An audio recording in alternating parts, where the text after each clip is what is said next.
So here is a very quick run through of how I got from leaving school to starting my company back in 2013.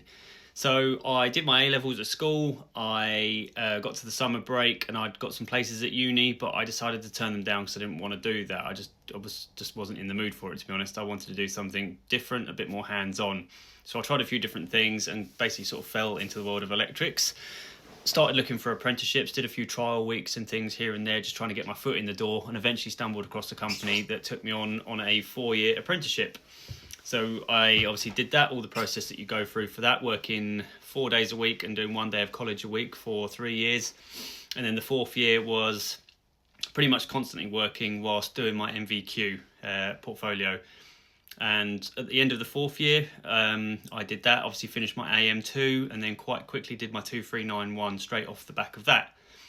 Then also my 17th edition actually as well, because at the time it was 17th, I was actually training to the 16th, which is mad now given how long ago that was. But yeah, so I got all that after the 4-year apprenticeship. The company kept me on, which was very kind of them.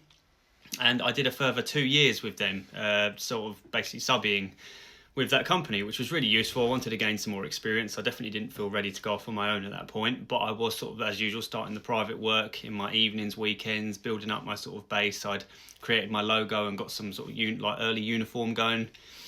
And yeah, sort of just built up that in the background. I didn't want to disrupt the work I had because I was really thankful to my employers at the time for giving me that job. So I didn't want to upset the apple cart there, but I just kept building it up as much as I could in the background.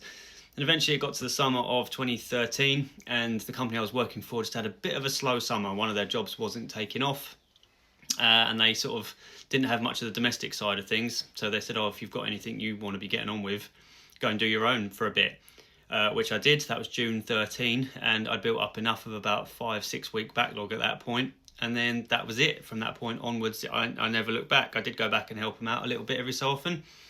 But yeah, that was it. Once we sort of parted ways, I do still know them now and get on very well with them. I'll always be very thankful for the job they gave me. And that was that. Sort of just went off from there, and it was sort of a slow build from that point onwards. But that was a very quick summary of from school to 2013 when I first started our company as me as a sole trader. If you've got any questions, then just drop them in and let us know, because I know this is quite a big topic for a lot of people about how to go about the process.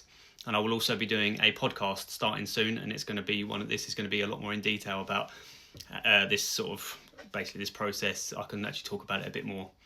So yeah, if you've got any questions, let us know. But that's a little bit of a summary.